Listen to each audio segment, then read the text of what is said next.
Assalomu alaykum hurmatli kanalimiz obunachilari, videolarimizni kuzatib boruvchilar. Mana bugungi ya'ni 16-mart kuni qilayotgan ishlarimizni ozgina video lavhani sizlarga ulashdik. Bu video lavhadan maqsad bioreaktorlarni o'zi tez chopib ag'darib turish kerak. Sababiki chuvalchanglarda har tomonga yoyilishi bir xil bo'ladi. Undan tashqari bioreaktordagi go'nglar birikib press bo'lib qoladi, tag qismlari. Chopishimizdan maqsad o'sha press bo'lib qolgan joylarni yoyib tashlashda, o'shanda shu press bo'lib qolgan joy yaxshi ishlanmagan joylardan chuvalchanglar yaxshi ishlaydi. U press bo'lib bosilib qolganidan keyin ichkarida havo qolmaydi-da, bosim kuchaygandan keyin chuvalchanglar u yerda ishlamasdan havo bor joylar, tepalarni ishlab yuradi. O'zi tez bioreaktorlarni chopib turish bu maqsadga muvofiq. Tez bioreaktorlar chopsa ham chuvalchanglarga yengillik bo'ladi, ham biogumuz tezroq tayyor bo'ladi.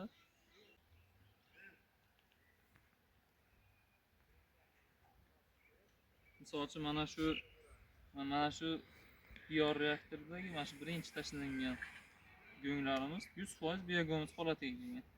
Mana bu 50-60% biogumuz holatiga kelgan. Mana bu umuman biogumuz holatiga kelmagan. Sababi bular bosqichma-bosqich navbati bilan tashlangan. Bundagi chuvalchanglar endi bunga o'tyapti, bunda ozuqa qolmadi. Hali bu ishlita, mana sveji, bunga hali chuvalchanglar o'tmaydi. O'shuning uchun bularni hammasini bir-biriga aralashtirib olsak, buni qurishi ham tez bo'ladi. Mana bu yerdagi ozuqasi yo'q chuvalchanglar mana bu yerdagi ozuqali joyga o'tadi. Xullas kalom, qaysidir joyda chuvalchang kam bo'lsa, o'sha joyga chuvalchanglar ko'proq o'tadi. Maqsad mana shu. Chopgan chuvalchanglar holati, chuvalchanglar ko'p.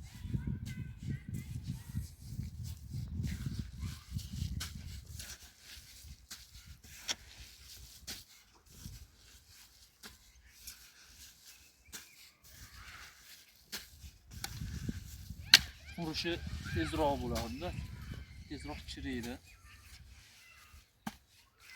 Zahari ketadi, undan keyin chuvalchanglar o'tib bemalol ishlayveradi. Ustiga yoyaveramiz chuvalchanglarni. Chuvalchanglar lekin rosa tuxumga kirgan ekan. O'sha tuxumga kirish sezoni boshlandi. Yoz hali kunlar issiversa, ya'ni shu aprel oylarida tuxumga kirishlari juda ko'payadi. Qishki mavsumga nisbatan issiq fasllarda tuxumga tez kiradi va chuvalchanglar ko'payishi tezlashadi. Hozir hamma o'sha chuvalchanglarni belida belbog'i bor, ya'ni tuxumi bor. Undan tashqari mana shu bioreaktorda ichi ham tuxumga to'la. Xudo xolasa endi двойной tarzda ko'payish boshlaydi. Mana chuvalchanglar yoyiladi-da, yoyilgandan keyin ko'payish mavsumida o'zi ko'p hollarda chuvalchanglar yig'ilib qoladi, to'p bo'lib. O'shalarni ham sochamiz. Keyin bir xil o'z me'yorida biogumuzlarimiz tayyor bo'laveradi. Chuvalchanglarimiz ham qiynalmaydi.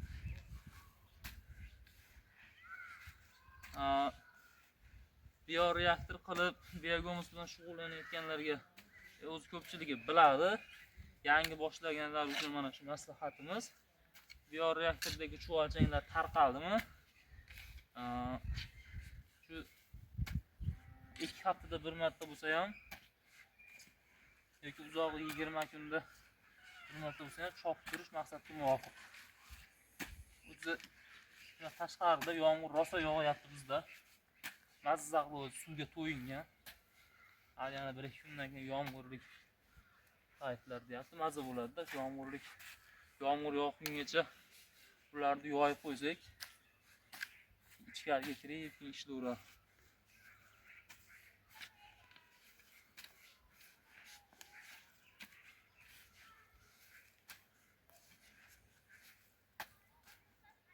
Hali Mana bu yerdagi 3 ta, mana bu yerdagi bitta, 4 ta bioreaktordan hammasini shunday holatda ag'darib chiqamiz. Chekalariga ishlov berib, yoyilib ketgan joylarini lopatka bilan tekislab qo'yamiz chiroyli qilib. Natijasini xudo xolasa yana qo'yib beramiz. Ustiga mana shunday holatda chopsak, ustiga yana bir qator gung tashlashimiz tezroq bo'ladi. 20 kunda emas, 10 kundan keyin gung tashlaydigan holatda bo'ladi, misol uchun. Ustiga hali buni ustiga yana bir 2 marta yoki 3 marta 10 sm, 10 sm qilib gung tashlaymiz. Biogomusi ko'payadi. Maqsad biogomus ko'paytirish. Bitta mana shu bioreaktordan hozirgi paytda 2 tonna biogomus chiqadi. Ustiga 3 marta 10 sm, 10 sm tashlasak, 3,5 qariyb 4 tonnagacha biogomus chiqadi. Bular har xudo xohlasa yozgi sezonda elanadi. Mana shu uzun vosh tagidagi hammasi.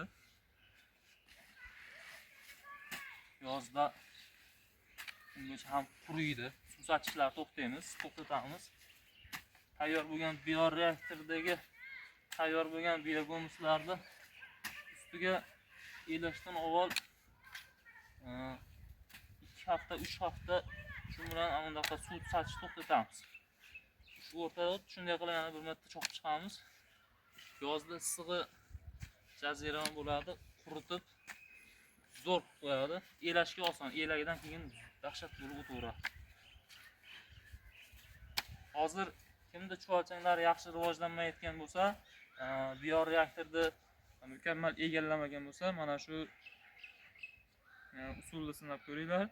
Chopib chuvalchang ko'p joyda, chuvalchang kam joyga tashlab, hammasini bir xil chopib qo'yinglar.